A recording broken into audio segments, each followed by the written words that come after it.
श्री राम जय जय राम। श्री राम जय जय राम। सच्चिदानंद भगवान की, सनातन धर्म की। कुछ प्रश्न हैं। मानव को सही मायने में मानव कैसे बनाया जा सकता है? अभी मानव का जन्म मिला है, मानवता प्राप्त करना है। मानव जन्म हुआ है, जैसे पशु का जन्म होता है, पक्षी का जन्म, कीड़े मकोड़ों का जन्म होता है, ऐसे ही मनुष्य का जन्म हुआ है। और सब जीव जो जन्मते हैं वो उसी योनि के कर्म करते हैं। मनुष्य चूंकि पशु पक्षी की योनियों से आया है और मनुष्य बन गया है, मनुष्य जन्म ले लिया है, तो आदतें पुरानी हैं, संस्कार पुराने हैं, विकास की इसको बुद्धि तो है, परंतु हमारी पुरानी वासनाएं हमको फिर पशु बनने को मजबूर करती है। पशु बनने का अर्थ है पशु वाली जरूरतें पूरी करने के लिए ही बुद्धि लालायित रहती है। और ये आप पक्की मान लो कि जो काम कम अकली के कारण बुराइयां होती हैं वो अकल के कारण ज्यादा हो जाती। इसीलिए मनुष्य का पहला संभावना ये है कि वो शैतान बने। पहली संभावना है मनुष्य की कि वो शैतान बनेगा। क्यों बनेगा? इच्छाएं हैं पशु वाली, अकल है ही है। कोई जानवर झूठ नहीं बोल पाएगा, मनुष्य बोलेगा। इसीलिए एक कहावत प्रसिद्ध है कि कोई बाहर दरवाजे पूछने आया कि पिताजी घर में हैं। लड़का अंदर चला गया, पिताजी से पूछता है कि कोई पूछने आया है। तो पिताजी कहते कह दो पिताजी घर में नहीं है। अब लड़का सीधा, अकल कम है, बच्चे ना समझ होते हैं, जाके कह दिया पिताजी कहते हैं कह दो कि पिताजी नहीं है।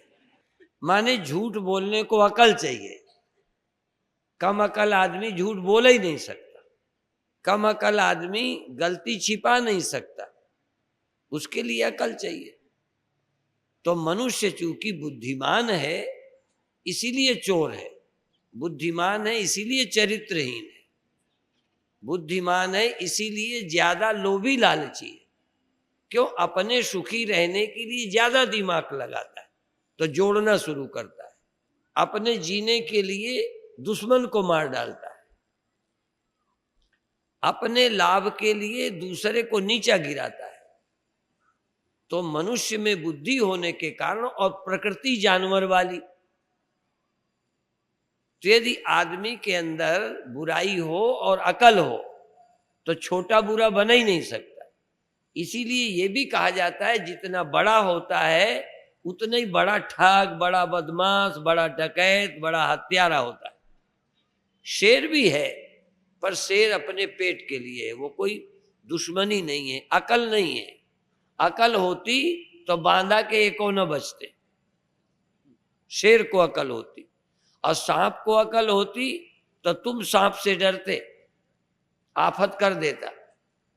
अभी तो कई बार पैर पड़ जाए, सामने टकरा जाए तो अचानक वो काट लेता है। वो काटने की योजना नहीं बनाता। तुम चोरी की योजना बनाते हो, कत्ल की योजना बनाते हो, चरित्रहीनता के लिए ढूंढते हो। जानवर इतनी कोशिश नहीं करता। नरमादा का सामने पड़ गए, उनकी नासिका ऐसी है तो करते हैं। अर्थात पशु बनने का कारण बुद्धि है। मनुष्य में पशुता, मनुष्य में राक्षसी स्वभाव बुद्धि के कारण आया या उसकी वृद्धि हुई। अब बुद्धि में हित अहित आ जाए कि क्या भोग ही जीवन के लक्ष्य हैं। अभी अभी एक प्रश्न और है, आपने जो ये विभूति प्राप्त की है, ऐसी ही विभूति अन्य जन कैसे प्राप्त कर सकते हैं? असल में बधाई है यदि तुमको ये लगता हो मुझे कोई विभूति प्राप्त है, ये बधाई की बात है। यदि किसी, अभी भी हो सकता है विभूति का अर्थ यही हो कि आश्रम है, इतने लोग मुझे मानते हैं, शायद यही विभूति का अर्थ है, तो अभी गड़बड़ है। विभूति मेरी समझ है, जिस समझ से हम दुखी नहीं हैं, जिस समझ से हमें कुछ पाने जैसा नहीं लगता। जो तुम्हें पाया हुआ मुझे लग रहा है, कहीं गलत फहमी ना हो, हमें प्राप्त होने की इसलिए जरूरत नहीं है, इसलिए कि विभूति भी रहने वाली नहीं है, और जो रहने वाली चीज को पकड़ता है वो विभूतिवान है ही नहीं। हमारे यहाँ विवेक और वैराग्य को ही ऐश्वर्य कहा है। विवेक, वैराग्य और ऐश्वर्य, विवेक, वैराग्य, ऐश्वर्य, ये बुद्धि का सद्गुण है। और बुद्धि का दुर्गुण है अविवेक, अवैराग्य और अनैश्वर्य। ऐश्वर्य बुद्धि का है, जिनके बुद्धि है सचमुच वो ऐश्वर्यवान। अभी अभी हम बस में आए तो व्यास जी के परिवार की कोई महिला जो अस्पताल में है, यहां भी देखती हैं और शायद करबियर भी देखती, पुलिस वालों ने हमारी गाड़ी रोकी, बैठने को कहा, हमने बिठा लिया। तो बहुत कुछ कहती चली आई। समझने लायक बात है कि प्रारब्ध क्या विचित्र चीज है। जो इधर उधर मारे मारे फिरते थे, आज वो जलते हैं और पुलिस पीछे पीछे फिरती है। तो प्रारब्ध क्या चीज है? प्रश्न कर रहे थे कि प्रारब्ध, मैं सुनता रहा, बिल्कुल बोला ही नहीं प्रारब्ध की बात, कर्म की बात, क्योंकि ये बहुत झगड़े वाला मामला है। पर बोलने को मन क्या हुआ कि जिनको आप भाग्यशाली समझते हैं वो भाग्यशाली हैं भी कि अभागे हैं। तुम्हारा नपना क्या है?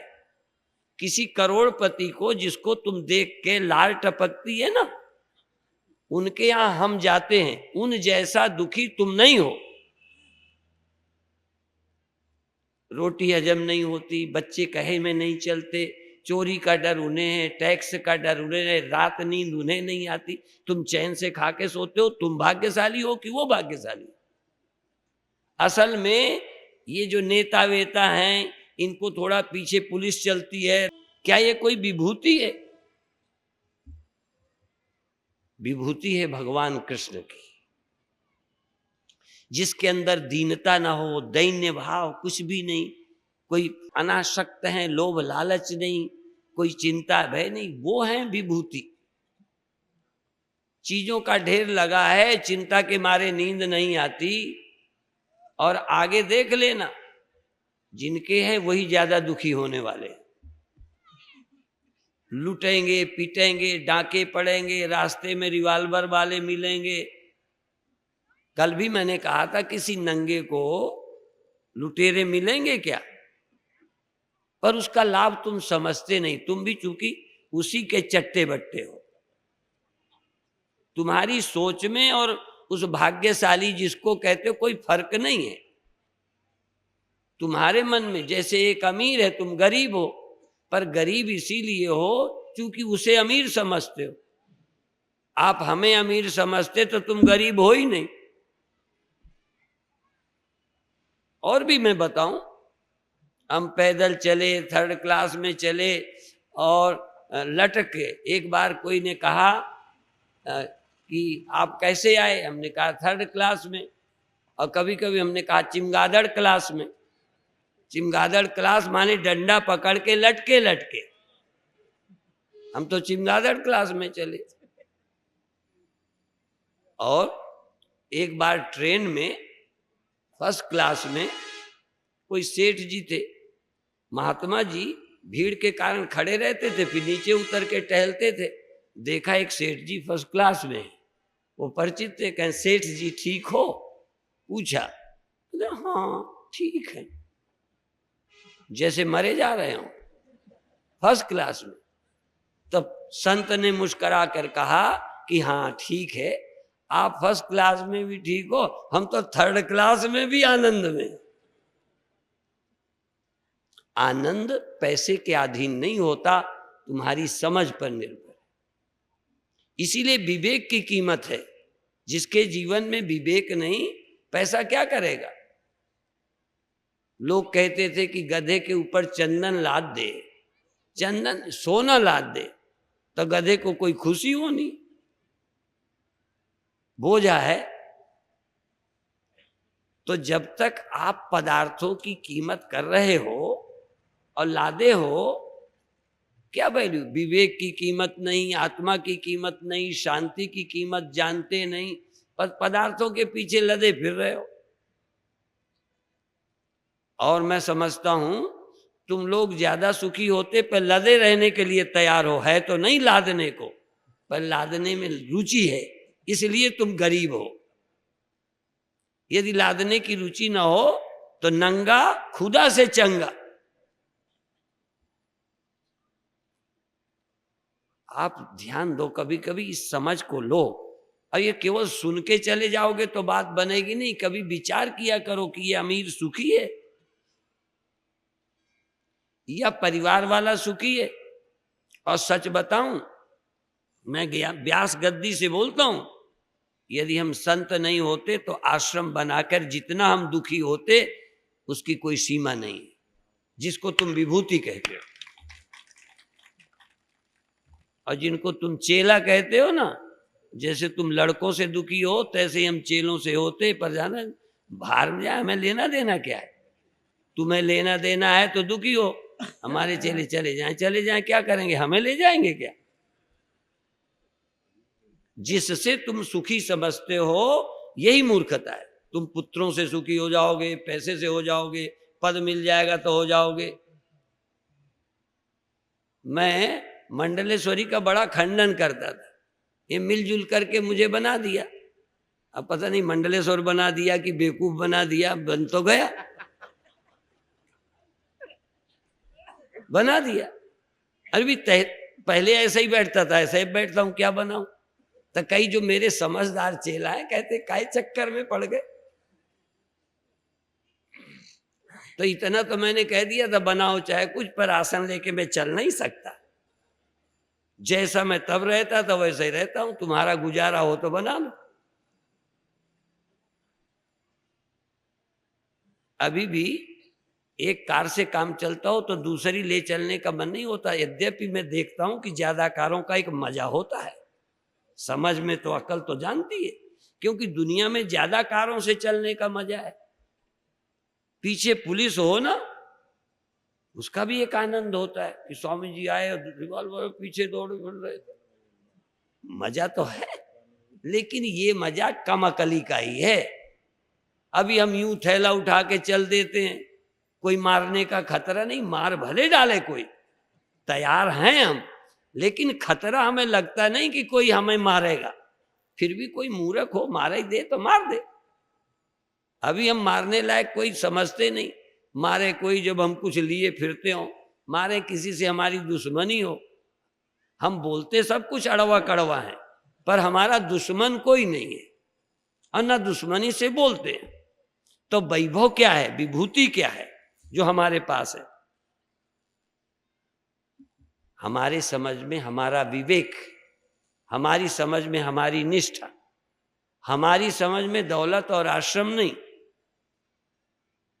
और ना हम इसके पात्र समझते। अभी लगातार मैं विदेश जाने लगा, अभी इस वर्ष भी कई प्रांतों में जाऊंगा। जितना भारत में नहीं घूमा उतना 3 महीने में घूमता हूं। यहाँ एक प्रांत में महीनों लगता है, वहां एक प्रांत में 2-3 दिन, फिर दूसरे प्रांत में। लेकिन क्या है उसका, मिलता क्या है। धन में आस्था हो, पद में हो, प्रतिष्ठा में हो तो कुछ लगे। जब जब किसी आश्रम का उद्घाटन हुआ तो चिंता मुझे और शुरू हो जाती है, कोई लाभ समझ नहीं आता। एक अस्पताल खुल गया, इसको चलाना है, एक स्कूल खुल गया, चलाना है। समस्या बड़ी घटी वटी नहीं। एक सेट फैक्ट्री और लगा दे, दूसरी लगा ले, तीसरी लगा ले। पूछना किसी टाटा बिरला से कि चिंता कम हुई है? आप अभी भी गणित वही पढ़े हो जो सब पढ़े। साधुओं का गणित ये है कि प्लस प्लस प्लस नहीं होता, खाते जाओ, इसलिए धनात्मक ऋणात्मक उपयोगिता होती है। एक रोटी खाओ अच्छी लगेगी, 2 खाओ अच्छी लगेगी, 3 खाओ खूब अच्छी लगेगी। अच्छा खिलाए जाए तो अच्छी लगना शुरू होगा कि बुरी लगना? बदल गया ना गणित। आप जिसको अभी अच्छा कह रहे हो, मिलता जाए, मान मिलता जाए। मैं देखो व्यास गद्दी में बैठता हूं, मैं मान से अभी उपराम तो नहीं हूं, मान थोड़ा अच्छा लगता है, सच्ची बात है, लेकिन पैर छूना तुम्हारा जहर ही लगता है। अब छुआने को तो मैं घूम जाता हूं, तुम्हारे मन की करता हूं, अपने मन की नहीं। तुम तो चलते में पैर पकड़ लो, हम गिर जाए चाहे मरें, तुम्हें क्या फर्क पड़ता? और हमारे एक गुरु भाई, थोड़ा दिमाग कमजोर हुआ, फालिश मार गई, तो ये कहते थे कि मुझे उज्जैन ले चलो, मुझे एकांत ले चलो। एकांत ले चलो, जिंदगी भर तो भीड़ जुटाते रहे जैसे तुम जुटे हो, लेकिन तुम जब कमरे में घेरे बैठे रहते हो तुम अब जाओ, तुम जाते नहीं। ये है देखो विभूति। ज्यादा भीड़ शुरू में भाती है, बाद में नरक है। ना सोने को न कुछ। अभी देखो, मैं अभी गया, चित्रकूट से आ गया, क्या मजा है। और अभी कल रात को ही चला जाऊंगा प्रयागराज, फिर अयोध्या, फिर वाराणसी, फिर हरदा। ओहो, कहाँ सोऊंगा, कहाँ जागूंगा? तुम चैन में तो रहते हो ना। इसलिए कोई वासना होती है तो ये भी सुख लगता है, प्रचार दौड़ धूप। यदि वासना ना हो तो इनमें सुख है कि दुख है? वासना है पुत्र की तो पुत्र लगता है, नहीं तो क्या रखा है, झंझट है। जिनके नहीं है बच्चा वो ज्यादा चैन में, न मरेगा, न बिगड़ेगा, न फेल होगा, न नौकरी का सवाल है। एक ही है कि लड़का नहीं है तो कम अकली है, लड़का ना हो न चाहिए तो कितनी बीमारी से बच गए। फेल होगा नहीं, फिर मरेगा नहीं, बिगड़ेगा नहीं, बदनामी नहीं कराएगा। जिसके एको बिटिया नहीं है, क्या बदनामी कराएगी? तुम्हें चिंता नहीं है अपनी बिटिया की? नहीं है तब। पर एक मजा है, हमारे लड़की है, हमारी लड़की हो जाए, हमारे लड़का हो जाए, हमारे ये हो जाए, हमें कुर्सी मिल जाए। ये जितनी झंझट है इसको हम वैभव नहीं कहते। मानवता सचमुच तब आती है जब ये समझ में आ जाए संसार की कोई वैल्यू नहीं, मानवता की वैल्यू। हम पदार्थों के लिए जानवर बनते हैं, व्यभिचारी बनते हैं, बलात्कारी बनते हैं, लुटेरे बनते हैं। मानवता को नहीं आने देने में बाधा है संसार। अनासक्ति आ जाए, मुमुक्षा आ जाए, कल्याण की इच्छा हो जाए, तुम में मानवता अपने आप आ जाएगी।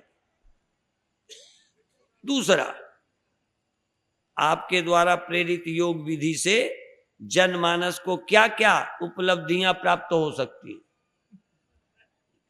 देखो, हमारे योग से, हमारे ध्यान से शांति मिलेगी। हमारे योग और ध्यान शांति से वैराग्य रहेगा। हमारे योग ध्यान से दुराचार की प्रवृत्ति घटेगी। और बताएं, हमारे योग से संसार के प्रति वैराग्य रहेगा, जिससे गलतियां अपने आप घटनी शुरू हो जाएंगी। और सच बताएं, यदि आपके जीवन में सचमुच वैराग्य शांति आ जाए तो तुम्हारी पूजा अपने आप होती रहेगी, तुम्हारे प्रेमी अपने आप बढ़ जाएंगे और धन दौलत अपने आप आएगा। जहां सुमति तहां संपत्ति नाना, जहां कुमति तहां विपत्ति निधाना। और क्या सरिता सागर पर जाई यद्यपि ताई कामना नहीं। कामना न रहेगी सब आएंगे। भागती फिरती थी दुनिया, जब तलब करते थे हम, जब से नफरत हमने की बेकरार आने को है। तुम छोड़ने को तैयार हो जाओ और तो छोड़ो। हमने सुना है गरगधी के कान में कह दूं कि तुम पर हूं फिदा, है यकी कामिल की वो भी घास खाना छोड़ दे। तुम किसी पर आसक्त हो जाओ नखरे शुरू, तुम अनासक्त हो जाओ मनाने वाले आ जाएं। ये सारी वैभव वैराग्यवान के पीछे भागती है, लोभी लालचियों के पास नहीं। और यदि आ भी जाए तो उनको चिंता रहेगी। यदि लोभी लालची को पद प्रतिष्ठा मिल जाए तो उसी की चिंता में मरेगा, दबे, चिंता में दबेगा, धन में दब जाएगा, कबर है धन। और भी बता दूं, ये तो पहले ही सुना है कि आग जो है मुर्दे को जलाती है और चिंता जिंदा आदमी को जलाती है। इसलिए वैभव पाने वाले, वस्तुएं पाने वाले चिंता में जलते हैं। इसलिए, और जिनको चाहिए नहीं उनके पास आ भी जाए तो चिंता नहीं आती। धन आ भी जाए चिंता नहीं आती, पद आ जाए चिंता नहीं आती, भय नहीं आता, शोक नहीं आता। जैसे जन्म आने वाले के साथ ही भय चिंता, पर जन्म मिलने पर भी ज्ञानी को मरने की चिंता नहीं रहती। देखो, शरीर ज्ञानी के भी है, शरीर संसारी के भी है।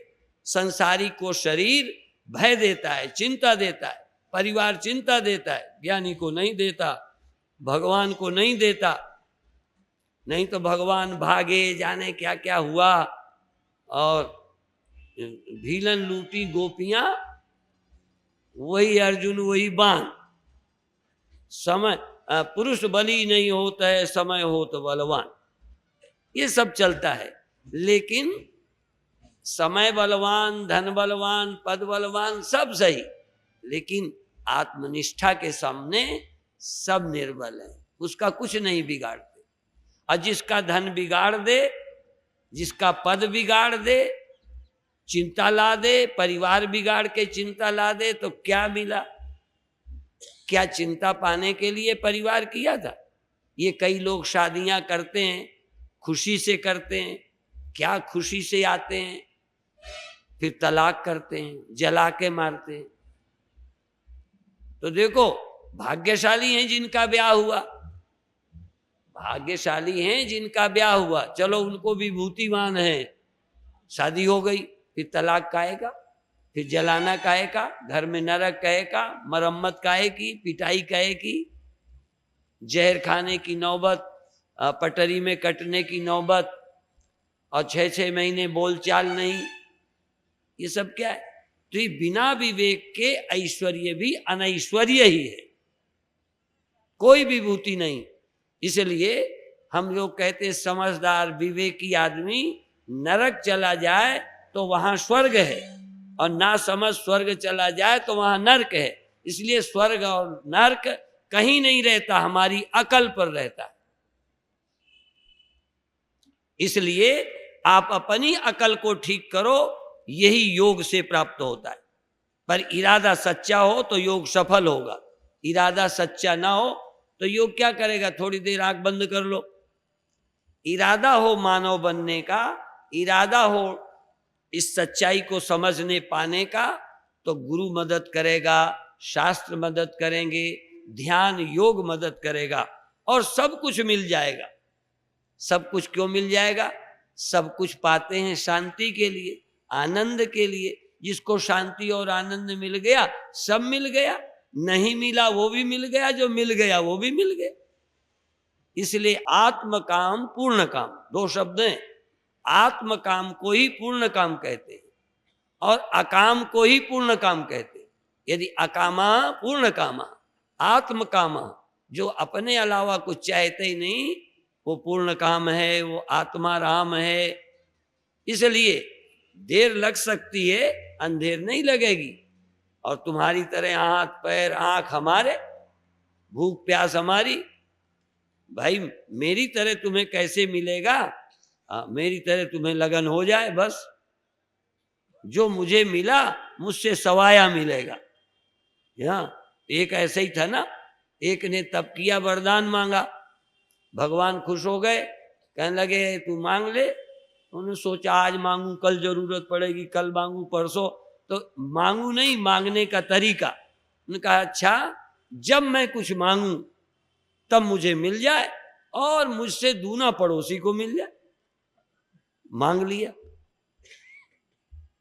भी तू कुछ मांग ले, तुझे एक औरत चाहिए एक मांग ले, पर पड़ोसी के 2 हो जाए तो परेशान ना हो। तुझे 10 मकान चाहिए 10 मांग ले, खूब एक रात में 4 मकानों में बदल बदल के सो, लेकिन किसी के 20 हो जाए तो परेशानी क्या है। पर वरदान मांग लिया। अब एक दिन मांगा मेरे एक अच्छा मकान बन जाए, बन गया। पड़ोसियों के 2-2 बन गए, समस्या जहां की तहां। फिर कहता मेरा ब्याह हो जाए, हो गया, औरों की 2-2 हो गई। इसी तरह मेरे को इतने खेती हो जाए, पड़ोसियों की दुगना हो गई। अपने 1 ट्रैक्टर, पड़ोसी के 2 ट्रैक्टर हो गए। तो सोचा अब क्या करूं, तो कहता है हे भगवान मेरी 1 आंख हो जाए। पड़ोसी की दोनों चली गई। अब आराम आया, चैन भाई। हमें जो चाहिए मिल जाएगा, लेकिन तुम्हें तो पड़ोसी को देख के चाहिए। तुम पड़ोसी का ना देखो, जो मांगोगे मैं तुम्हें दे सकता हूं, पर पड़ोसी की बात मत करना। तुम्हें नौकरी मिल जाएगी, तुम्हें रोटी मिल जाएगी, तुम्हें कपड़ा मिल जाएगा, पर तुम कहोगे उसका जैसा चाहिए, मकान वैसा चाहिए। कोई ना होता तो तुम अपनी जगह सुखी होते कि नहीं? कोई मकान ना होता तो तुम्हारा मकान ठीक है कि नहीं? और कोई सुंदर तुमसे ना होता तो तुम सुंदर हो कि नहीं? और कोई तुमसे ज्यादा पढ़ा ना होता तो तुम मूर्ख हो क्या? अब सवाल तो ये है, पड़ोसी के कारण हम परेशान। इसलिए धन्य है वो जिनकी निगाह में दूसरा है ही नहीं। उत्तम के यस बस मन माही, सपने वान पुरुष जगना। और कोई पुरुष है ही नहीं, सब स्त्रियां हैं। उत्तम पतिव्रता, उत्तम वही है जिसको और कोई दिखता ही नहीं। और कोई देखोगे तो जलोगे, और कोई देखोगे तो खुश भी हो सकते हो, लेकिन तब भी और से खुश और से दुखी। अपने में खुशी नहीं है क्या? सब पड़ोसियों के ही पास है। बधाई के पात्र हैं जो अपने आनंद का अनुभव करते हैं। हमें किसी के अच्छे बुरे से क्या, दूसरा देखो ही मत तो तुम ठीक हो। इसीलिए बीरबल की एक कथा है, अकबर ने कहा, रेखा खींची थी कि इसको छेड़ो मत। हाँ, 2 रेखाएं खींची, एक छोटी एक बड़ी, और कहते हैं इस बड़ी को छोटी करो पर इसको मिटाओ मत, कुछ मत करो, छोटी कर दो। बीरबल ने किया कि छोटी वाली को लंबी कर दिया, आपे छोटी हो गई बिना छुए। तुमको छोटा करना हमारे हाथ में, लो तुमको गरीब बना देंगे बिना कुछ किए। 1 और रुपया की चोरी नहीं, तुम हो जाओ गरीब। लो, तुम चूंकि दूसरी लाइनें देखोगे, जो आदमी दूसरे को देखता रहेगा वो कहीं चैन नहीं पाएगा। चैन पाना है तो दूसरे का देखना बंद करो, अपने को देखो बस। तुम दुखी क्या हो? तुम्हें अपने में कुछ दुख मिल जाए बिना पड़ोसी को देखे, फिर देखो तो वो सच्चा होगा। जैसे पड़ोसी के पेट में दर्द हो ना हो, मेरे दर्द हो रहा है, परेशान होऊंगा, ये एक समस्या है। लेकिन और दुख मेरे पड़ोसी के देखने के कारण है, कुछ सुख भी पड़ोसी के कारण है। लेकिन मैं अकेले हूं तब भी सिर दर्द हो रहा हो, मेरे पास कोई ना हो, मेरे को भूख लगी है कोई ना हो, पड़ोसी का भी पेट भरा हो या खाली हो, क्या फर्क पड़ेगा? तो कुछ दुख हैं जो सचमुच हैं। इसी तरह कोई मरे या ना मरे, कोई मरता है तो मैं जिंदा का सुख है ऐसा नहीं, कोई जिंदा है उसके कारण मैं मरता हूं ये नहीं। मुझे अपनी मौत खुद बुरी लगती है, उससे दुख से कैसे छूटे उसके लिए ज्ञान है। कुछ पड़ोसियों का है, उसके लिए आप तुलना मत करो। आप अकेले जियो, और कुछ दुख अकेले भी होंगे, जैसे दर्द, गरीबी, भूख, इसी तरह बुढ़ापा और मौत। कुछ तो शीशे के सामने आए, दूसरे को देखा, बस उदास हो गए। शीशे के सामने आते, चूंकि अपना मुंह तो दिखता नहीं, भगवान ने उसे अकल अच्छी दी थी कि अपना मुंह दिखे ही नहीं, पर तुम लोग शीशा लाके दूसरे का आंखों से देखा, अपना शीशे से देखा, तुलना कर ली, फिर पाउडर आउडर पोतो, कुछ करो किसी तरह से। नहीं, क्या जरूरत, अपना मुख दिखता ही नहीं है, क्या हम पोते हैं? भगवान ने अच्छा किया था, अपना मुंह ही नहीं दिखता। आपको तो दिखता है ना? नहीं दिखता। समस्या हल थी, माने और को न देखो तो अपने को देखो, या अपने को देखो तो और से तुलना मत करो। तो जीवन में महानता लाने का तरीका है विवेक, वैराग्य। बिन वैराग्य ज्ञान नहीं सरसय, और वैराग्य में व भयम, रूपे जराया भयम, मौने दैन्य भयम, गुणे खल भयम, काये कृतांतात भयम। काये कृतांतात भयम, काया के कारण यमराज का भय। मौत का भय किसके कारण? शरीर के कारण। शरीर नहीं हो तो मौत क्या है? और ये शरीर को मौत आएगी, वो तो आएगी, बाबाओं के भी आएगी। अच्छा ये बताओ, बाबाओं के पास क्या है जो उनके पास भी बुढ़ापा आएगा, उनकी भी मौत आएगी? बुद्ध के पास भी, महावीर के पास भी, सच कहूं बुरा नहीं मानो, कृष्ण और राम के पास आई, लेकिन वो दुखी क्यों नहीं है? उनके पास कौन सा ऐश्वर्य? भाई तुमने ईश्वर ईश्वर कहते हो, ये भी है कि ऐसा ऐश्वर्य कैसे मिल सकता है, एक ये भी है, वो जीव ईश्वरत्व प्राप्ति कैसे कर सकता है? देखो, ईश्वर भी किसी समझ से सुखी है नहीं। ढेर भी परिवार हो, कौन लड़का परेशान हो तो तुम सुखी रहोगे? भगवान की इतनी बड़ी दुनिया, जिस भगवान की तुम कल्पना करते हो उसके हिसाब से बोलता हूं मैं, ये सब भगवान के हैं। कोई ना कोई मर रहा, रो रहा, दुखी है, गरीब है, बीमार है। भगवान को तो इतना दुख होना चाहिए जितना कोई दुखी ही नहीं है, और यदि नहीं दुखी है तो बस यही ऐश्वर्य है उसका कि वो दुखी नहीं होता। बाकी तो कोई हालत बची है क्या उसके घर की? एक बार किसी का घर बरसात में गिर गया, तो गया मस्जिद में, मंदिर में, मस्जिद में गया कि उनसे कहूं जाकर कि तुम्हें दिखता नहीं मेरा घर गिर गया वर्षा में। तो गया शिकायत करने, पर मस्जिद की भी गिरी थी। जब मस्जिदें गिर गई तब शिकायत क्या करे? तो क्या कहता है, मेरी ही तरह खुदा का भी खाना खराब है। मेरा तो उसका भी खराब है।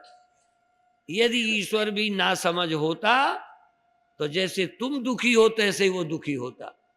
तुम्हारे यहां तो कभी कभी दिन तेरही होती, कभी कभी वो क्या होता है, सूतक जन्म, साल में एक आध बच्चा हुआ सूतक। वहां तो रोज हजारों पैदा होते, हजारों मरते, सूतक पातक बना ही रहता है। वो कभी ईश्वर के घर खाने लायक ही नहीं है। सूतक ही बना है, पातक ही बना है, कोई ना कोई मरता ही रहता है। यदि ईश्वर भी आता तो हमसे पूछता आकर कि स्वामी जी हम क्या करें, हम बहुत परेशान हैं, कोई ना कोई मरता ही रहता है। पर वो क्यों नहीं पूछने आया? जो ज्ञान हमको है उसको पहले ही है, वो ज्ञान भंडार है। अवतार ज्ञानवान है, ज्ञान बांटने आए, तुमसे लेने थोड़ी आए। और तुम्हें भी सुखी होना है तो जो ज्ञान राम के पास है, जो बुद्ध के पास है, जो कृष्ण के पास है, जो जनक के पास था, जो और किसी स्वामी राम विवेकानंद के पास था, तुम्हारे भी हो। विवेकानंद ने एक ऐसा मिशन बनाया जो सारे देश में अस्पताल और कुछ चलाते हैं, लेकिन किस लिए चलाते हैं? उन्हें कुछ मिलता है? नहीं, अपने लिए नहीं। और यदि अपने लिए आप जनक भी नहीं, समाज के लिए हो, जनक समाज के लिए, अस्पताल समाज के लिए। अच्छा देखो, कोई बूढ़ा आदमी स्कूल खोलता है अपने पढ़ने के लिए। अब मान लो हमने स्कूल खोला तो खुद पढ़ेंगे क्या? अस्पताल इसलिए खोलना है कि हम बीमार पड़ेंगे तो इलाज कराएंगे। हाँ, भगवान करें अस्पताल खोलने वाला बीमार ही ना हो और कुर्सी में जाने वाला दरिद्र ही ना हो, दीनहीन ही ना हो। ऐसे लोग गद्दी पर जाएं जो राम हैं, जिन्हें कुछ होना ही नहीं, समाज को कुछ बनाना है, अपने को क्या बनना। अभी तो हमें अपने बनने की ललक लगी पड़ी है। इसलिए भगवान करें तुम विवेकी बनो, समझदार बनो। और जितनी शिकायतें घर की भी आती हैं और हमारे सामने भी आती हैं, हमारे आश्रम की भी आती हैं, पर फिर बताऊं, हम तुमसे सुलझवाने नहीं आते। और उस दिन तुमको हम मानेंगे कि बांदा के लोगों ने हमारी कथा सुनी है। जब घर की समस्या तुम स्वयं बैठकर सुलझाओ, किसी पंचायत में जाने की जरूरत नहीं। तुम पति पत्नी का झगड़ा करो, पड़ोसी समझौता कराए। बेटा बाप की लड़ाई और कोई मोहल्ले वाला है, क्या है अकल? मैं सब कहता हूं, यह अकल ही, वासना वालों की अकल ही, स्वार्थियों की अकल ही सब समस्याएं पैदा करती है, और निस्वार्थी की अकल ही सब समस्याओं का समाधान करती है। और अकल आपके पास है, बस मैं और मेरे के इर्द गिर्द घूमते हो। मेरा लड़का, मेरा दे, बस ये। हम भगवान के विधान में तेरा दे अविनाशी उसका नाशी है। भगवान के विधान में मेरा दे अविनाशी तेरा नाशी। भगवान के विधान में इसका पति रहे इसका न रहे, इसकी पत्नी रहे इसकी कभी न मरे। भगवान के विधान में फलानी जाति के यहीं रहेंगे, फलानी जाति के जाएंगे, ब्राह्मण यही रहेंगे, शूद्र बेचारे जल्दी भेजे जाएंगे। ऐसा ही है भगवान के विधान में, ऐसा है कुछ? जब है ही नहीं उसके विधान में, तो आशा क्यों करते हो मेरा न मरे? ये कहो जैसे सबके साथ तैसे मेरे साथ हो। हम भगवान को बेईमान नहीं बनाना चाहते।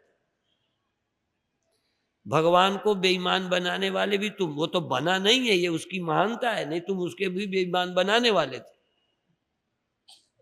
तुम तो बेईमान हो, और बेईमाने गुरु चाहते हो, बेईमाने बाप चाहते हो कि मेरे को दे जाए, दूसरे भैया को न दे, और जो तुम्हारे कहे लगेगा बेईमान हो जाएगा। भगवान भी जिस दिन तुम्हारी सुनेगा ना, वो निश्चित बेईमान हो जाएगा। पर भगवान की ये महानता है कि किसी की सुनता नहीं।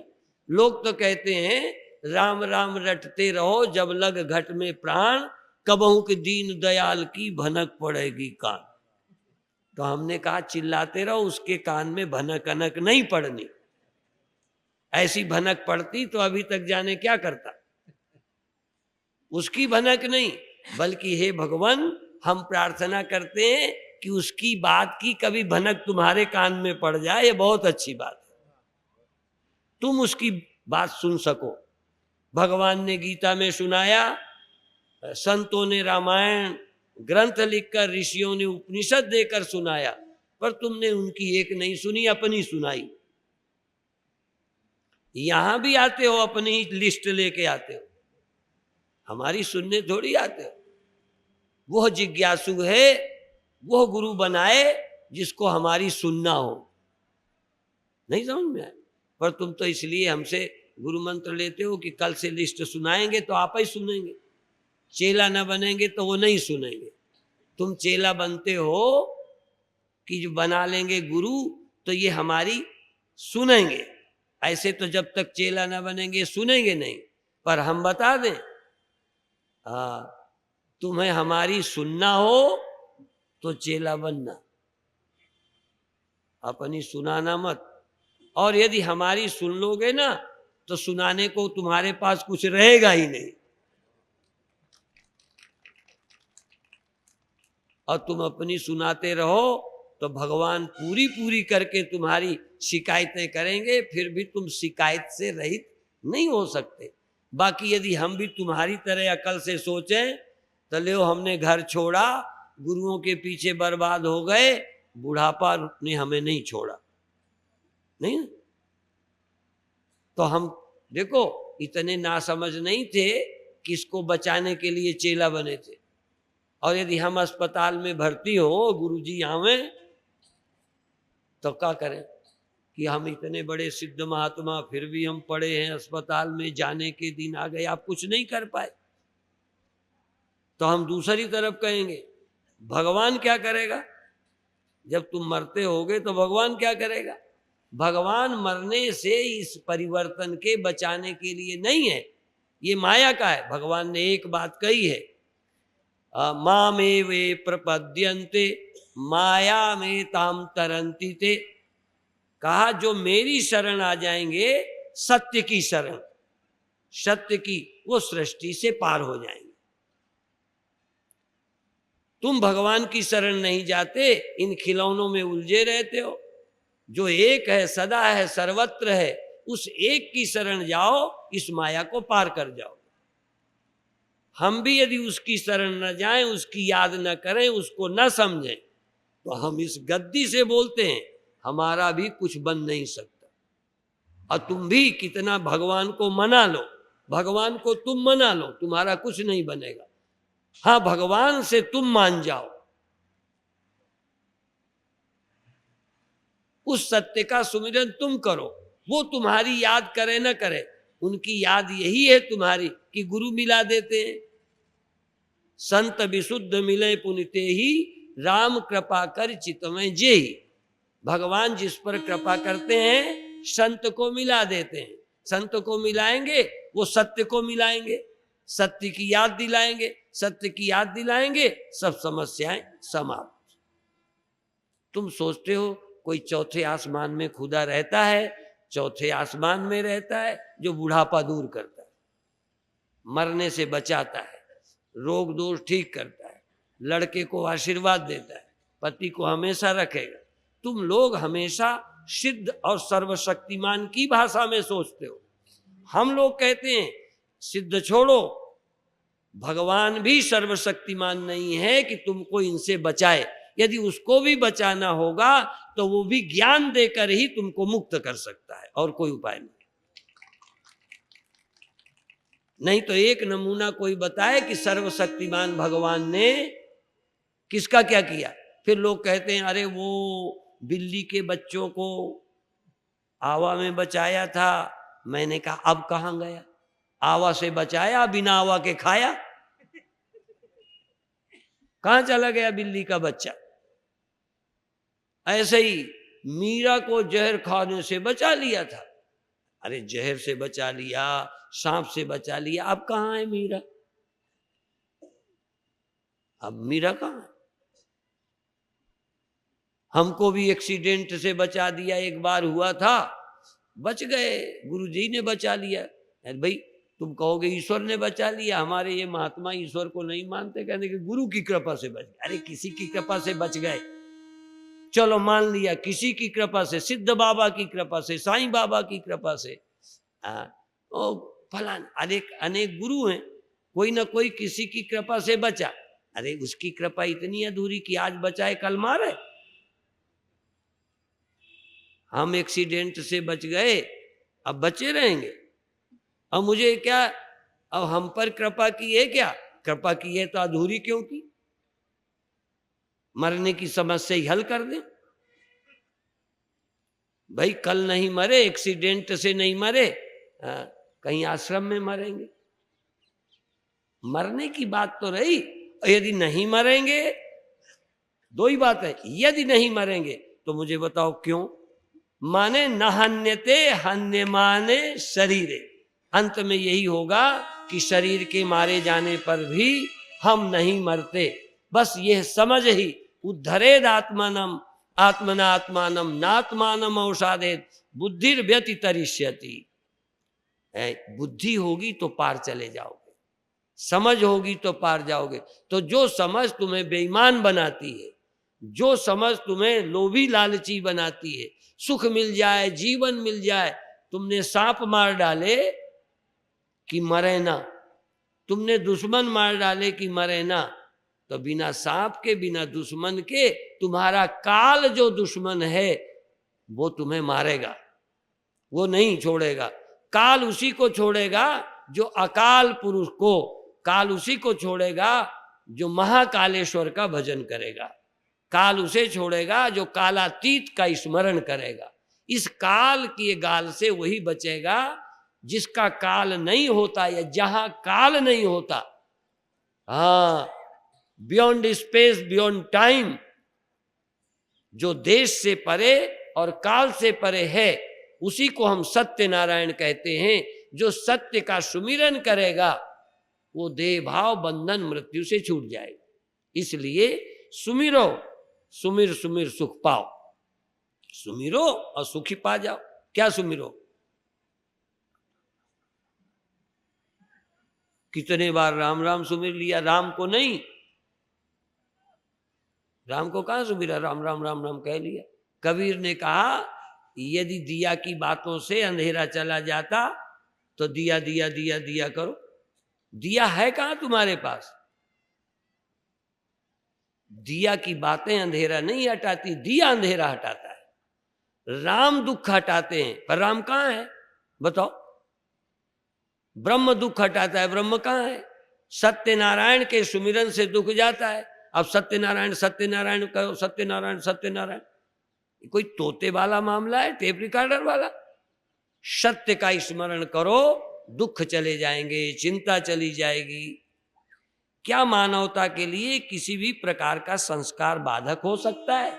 जरूर। मानवता के लाने में बुरे संस्कार बाधा हैं, पूर्व के भोगे संस्कार बाधा हैं, और कुसंग बाधा है। संस्कार और कुसंग बाधा है मानवता के लाने में। कुसंग का त्याग कर दो, पुराने संस्कार जो पड़ गए हैं उनको धीरे धीरे क्षय करो, उनको दुख रूप समझो, वो अकल्याण समझो। इसलिए नहीं कि मानवता, इसलिए नहीं कि पड़ोसी का भला करना है। लोगों की एक सोच है चोरी क्यों ना करें, पड़ोसी का नुकसान है। गुस्सा क्यों ना करें, पड़ोसी का नुकसान है। और हम लोग क्या कहते हैं, पड़ोसी का नुकसान हो ना हो तुम्हारा नुकसान है। क्रोध तुम्हें नुकसान करता है, पर निंदा तुम्हें सीमित बनाती है। दूसरे का दुख जब नहीं सोचते तो तुम इतने स्वार्थी हो जाते हो, इतना देह में केंद्रित हो जाते हो कि तुम्हें और की परवाह नहीं। कहीं ना कहीं तुम देह के अभिमान में बंध गए, यही तुम्हारा पतन है। जब तुम उसकी चोरी करते हो तो किसके लिए करते हो? ईमानदारी से बताओ। जब चोरी करते हो, यदि आजकल यद्यपि ये नाम लेना खतरनाक है वाल्मीकि का, वो नाम लेने से गड़बड़ होता है, अब कोई और ढूंढेंगे, नाम लिया करेंगे। देखो, एक बात मैं कहना चाहता हूं कि तुम चोरी क्यों करते हो? अपने सुख के लिए या अपनों के सुख के लिए? और अपने, और देखो, लाख तुम कहो मैं और मोर तोड़ते माया, लाख कहो मेरा कुछ नहीं, ये जबान से कहोगे। चोरी कब करोगे? जब तुम्हारा कुछ है। तुम्हारा कुछ है, तुम्हारे कुछ है तो चोरी करोगे। नहीं, किसके लिए करोगे चोरी जब सब तुम्हारे हैं? जब मेरा तेरा है नहीं तो चोरी किसकी करोगे? और यदि करोगे तो इस जेब के रुपए इस जेब में डालो तो चोरी है क्या? बोलो। और जेब के निकाल के बक्स में रख लो, चोरी है? नहीं है। यदि सब मैं हूं तो चोरी हो ही नहीं सकती। चोरी तभी होगी जब तुम हो और तुम्हारा एक अलग परिवार है, तो चोरी करोगे। और चोरी का मतलब तुम मैं मेरे में बंध गए। मैं मेरे में जब दूसरे की परवाह नहीं की, इसका मतलब अपने सुख के लिए दूसरे को नुकसान पहुंचाया, अपने मान के लिए दूसरे को अपमानित किया, तो तुम अहंकार और देह में आबद्ध हो। नहीं, उसका अपमान तुम्हें अपना क्यों नहीं लगता? इसका मतलब है डायरेक्ट तो तुम नहीं कह रहे, इनडायरेक्ट ये बात सिद्ध होती है कि तुम मनुष्य हो और ये तुम्हारा है। और तुम मनुष्य हो, ये तुम्हारा है, तो बिना लूटे बिना पीटे बचोगे नहीं। आज उसे तुम लूट रहे हो, कल तुम लूट के जाओगे। अभी जिंदगी भर लूटो, मान लो कोई चोर तुम्हें ना भी लूटे तो समय तुम्हें लूट लेगा। तुम जिसके लिए बचाते रहे, सांप मारते रहे, किसी लिए कि हम ना मरें, तो सांप मार दो, तुम्हें कोई सांप नहीं मारेगा तो भी मरोगे। तुम तभी नहीं मरोगे जब सांप नहीं मारोगे। सांप कब नहीं मारोगे? जब सांप से खतरा नहीं, और खतरा कब नहीं? जब तुम देह नहीं। तुम देह नहीं तो खतरा ही नहीं, हम मारें क्यों किसी को? असल में ये दृष्टि बड़ी ऊंची है, और बहुत ऊंची दृष्टि आम आदमी पकड़ नहीं पाता। इसलिए इस कथा का लाभ नहीं, बल्कि कीर्तन का लाभ। कलऊ, कलयुग में केवल कीर्तन, कलयुग केवल नाम धारा। अरे हम भी मानते हैं, नाम सचमुच ले लो तो मुक्त हो गए, लेकिन इस कीर्तन से आनंद आता है, तनाव दूर होता है, थोड़ा मन को रस आता है, पर ब्रह्म तो मरना जीना खत्म हो जाता है कीर्तन से। मरने जीने का ख्याल बिना तत्व विचार के जा ही नहीं सकता। किम औषधम, रोग क्या है? कहें भव ये औषधो, संसार ही रोग है। कहें दवा क्या है? तस्य विचार ये हो, उसकी विचार ही दवा है, और कोई दवा नहीं। न दवा है, न सांप मारना दवा है, न और कोई दवा है, और न नाचना दवा है। ये नाचने वाले मरने की चिंता से मुक्त हो जाए। सत्य के बोध के बिना मृत्यु की कल्पना झूठी हो ही नहीं सकती। सत्य बोध से मृत्यु झूठी होती है। इसलिए बधाई के पात्र हैं बांदा के लोग, इस अर्थ में कि आप सुनते हो। और ज्यादा बधाई उस दिन दूंगा जिस दिन तुम दुखी होके नहीं आओगे। आप केवल धन्यवाद देने आओगे कि आपकी कृपा से हम संतुष्ट हैं, अब हम आपकी कृपा से निश्चिंत हैं। जो समझना था समझा, जो करना था किया, जो पाना था पाया। और इतने दिन सुनने के बाद फिर वही स्वामी जी, अब हमने गुरु भी बना लिया, बुढ़ापा ही गया है, किसी न किसी दिन जाने का दिन आएगा। डॉक्टर भी कहेंगे, ये डॉक्टरों की बेईमानी है और घर वालों की। डॉक्टर कहेगा भी कि अब नहीं बचेंगे, पर घर वाले हमें नहीं बताएंगे। आपको बताएंगे? नहीं। कहते बताओ मत, घबरा जाएगा। बताओ ना, धोखे में मर जाने दो। अरे बता देते तो कुछ करता। परीक्षित को बताया गया कि 7वें दिन सांप काटेगा, तुम मरोगे, तो 7 दिन में उसने भागवत सुनकर जीवन धन्य कर लिया। तुम्हें भी बताना चाहिए कि तुम मरोगे। इसलिए कथा में ये ना कहना तुम मरोगे, सब छूट जाएगा, ये ना कहना तुम्हारे साथ धोखेबाजी। तुम्हारा कल्याण यदि होगा तो इसी में कि कोई पतिवती साथ जाने वाला, यहां ख्याल करना, सेवा करना, पर साथ ले जाने का इरादा नहीं बनाना। कर्तव्य का पालन करने के लिए पति हो, पत्नी हो, पिता है, पुत्र हो, दायित्व तो निभाओ, पर इनसे आशा मत करो। आशा एक राम जी से, दूजी आशा छोड़ दे। नाता एक राम जी से, दूजो नाता छोड़ दे। बस भगवान से विश्वास करो, उस पर निष्ठा रखो, और अपना दायित्व तो पूरा करो। जो संसार में जिम्मेदारी नहीं निभाता वो धर्मात्मा भी नहीं है, परमात्मा छोड़ दो। जो जिम्मेदारी नहीं समझता वो धर्मात्मा नहीं, जिम्मेदारी समझता है धर्मात्मा है। और जो आज धर्मात्मा है, कोई गुरु की कृपा होगी तो परमात्मा भी तुम ही हो जाओगे। पहले धर्मात्मा फिर परमात्मा, अधर्मात्मा सीधे परमात्मा नहीं होते। इसलिए पहले धर्म का पालन करो, चोरी नहीं करो, बेईमानी नहीं करो, व्यभिचार नहीं करो। यदि कल्याण चाहते हो, नहीं चाहते हो तो 2-4 जन्म पहले पाप में लगाओ। मैं जल्दीबाजी नहीं करता, और तुम मेरी मानोगे भी नहीं। मुझे ये भी पता है कि जब तक वासना है तुम पाप के बिना रह नहीं सकते, धोखा दिए बिना रह नहीं सकते, बेईमानी के बिना रह नहीं सकते, लड़े झगड़े ईर्ष्या के बिना रह नहीं सकते। ये भी दुनिया देख लो। जब समझ आ जाए कि यही अधर्म हमको बार बार संसार में फंसाता है, तो धर्म ते विरति, योग ते ज्ञाना, ज्ञान मोक्ष प्रद वेद बखाना। इसलिए अधर्म का त्याग कर धर्माचरण करते हुए भगवान का नाम जपो, और फिर भी यदि थोड़ी समझ में कसर रह जाए तो बिन गुरु भवनिधि तरह न कोई, चाहे बिरंची शंकर समोई। अब इससे ज्यादा, अब ये तुलसीदास की रामायण है कि मेरी? देखो तुलसीदास ने कहा बिन गुरु, गुरु बनाए का नहीं कहा, बिना गुरु के। गुरु जरूर होना चाहिए, गुरु बनाना जरूरी नहीं है। बिन गुरु भवनिधि तरह न कोई, चाहे बिरंची शंकर सम होई। ब्रह्मा विष्णु महेश से जो अधिकी हो जाए, यद्यपि ये गोस्वामी जी का नहीं है, ब्रह्मा विष्णु महेश से जो अधिकी हो जाए, गुरु बिन भवनिधि ना तरे, कहत निगम अस गाय।